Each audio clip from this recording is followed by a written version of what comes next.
podia começar essa sessão sem cumprimentar os integrantes da primeira turma, a começar pelo ministro Alexandre de Moraes, relator do processo que foi concluído na última quinta-feira, bem como aos ministros Carmen Lúcia Luiz Fux, Flávio Dino e Cristiano Zanin, que presidiu a sessão, pela conclusão organizada, pública, transparente desse julgamento. Difícil e delicado seria em qualquer lugar do mundo, mas acho que foi conduzido com serenidade, com transparência, e acho mesmo que nós demos um bom exemplo para o mundo, inclusive de pluralismo e de diferentes visões de mundo, o que faz parte da vida democrática. Portanto, é possível exagerar o que isso representou para a institucionalidade brasileira. Queria verdadeiramente cumprimentá-los e ao Procurador-Geral da República por um trabalho excepcional. E gostaria, prezados colegas, ainda, e quem sabe para encerrar esse assunto, fazer uma última defesa do trabalho do Supremo Tribunal Federal em relação a esse tema e virarmos essa página, eu assim penso, e retomarmos a vida do país com paz e com tranquilidade. Eu nunca havia abordado aqui, prezados colegas, mas acho que não gostaria de virar as costas a esse problema, a questão das sanções. E eu refleti muito, porque acho que há uma imensa incompreensão, talvez direcionada, e acho que o tribunal, pouco pelas circunstâncias do recato judicial, não se manifestou publicamente sobre o que está acontecendo. E eu me senti motivado a fazer isso, até porque, como é público e notório, eu tenho muitas ligações com os Estados Unidos, onde estudei, vivi e trabalhei em diferentes épocas da minha vida. Fui estudante de intercâmbio em Michigan, com uma adorável família de quem sou amigo até hoje, gente simples e conservadora. Eu julgo as pessoas pelo caráter e não pela ideologia. Estudei nos Estados Unidos, fiz meu mestrado na Universidade de Yale, trabalhei num escritório em Washington, voltei e fiz meus estudos de pós-doutorado na Universidade de Harvard. Tenho hoje uma posição, ainda tenho, de colaborador acadêmico na Kennedy School. E eu estou fazendo essa descrição não é para apresentar currículo, porque eu já passei todas as fases da vida que precisa apresentar currículo, mas apenas para deixar documentado todos os meus sentimentos em relação ao país são bons. Tenho ligações acadêmicas, tenho amigos queridos, admiro pessoas e admiro instituições. Por isso, eu queria fazer esse pronunciamento que vai além do argumento óbvio da soberania, para agregar alguns elementos de justiça, de boa-fé e de verdade que superem algumas narrativas que não correspondem aos fatos. E eu acredito no que estou fazendo porque há uma fagulha divina na verdade. E, portanto, eu gostaria de falar a verdade, pelo menos tal como nós a vemos aqui.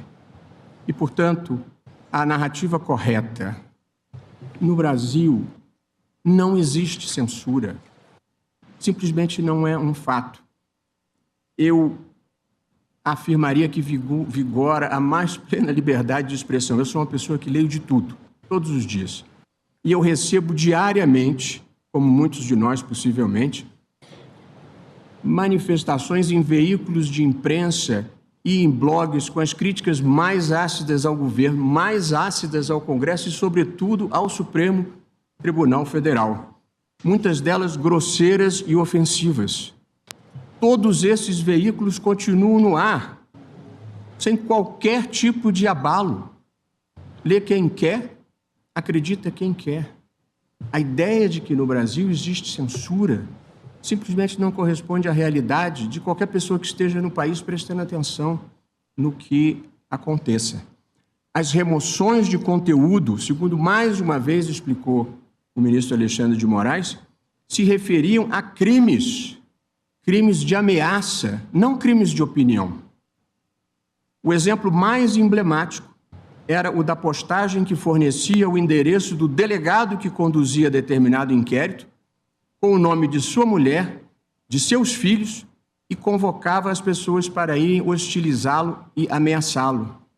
Isso não é liberdade de expressão em lugar algum do mundo. Isso é crime. Portanto, e além disso, nenhuma decisão do Supremo Tribunal Federal Brasileiro tem pretensão de alcance extraterritorial. Nós só cuidamos do nosso jardim e já dá um bocado de trabalho. Portanto, ninguém está aqui querendo impor decisão brasileira fora do Brasil, simplesmente não corresponde aos fatos. Mas, sobretudo, e essa talvez seja a coisa mais importante, para quem acompanhou o julgamento com olhos de ver, sobretudo, não existe caça às bruxas ou perseguições políticas. Tudo o que foi feito baseou-se em provas, evidências exibidas publicamente que demonstraram para todos os ministros. Houve divergências como faz parte da vida, mas para todos os ministros houve prova documentada da existência de um plano para assassinar o presidente eleito, o vice-presidente e um ministro do Supremo Tribunal Federal. Prova documental e confissão. Tá certo. Era um pensamento digitalizado. Mas existiu e foi impresso diversas vezes. Outra prova. Existência de um decreto de implantação do estado de exceção. Prova documental, estava lá. Estado de exceção em razão da derrota eleitoral.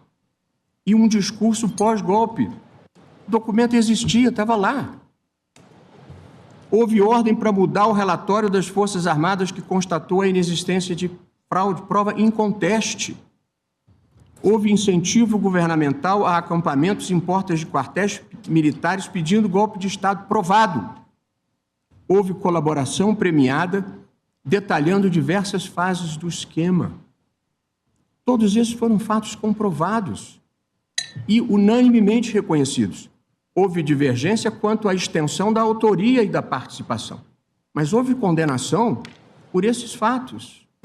Portanto, a ideia de que tenha sido uma farsa, de que seja perseguição política ou de caça às bruxas, é uma narrativa que não corresponde aos fatos.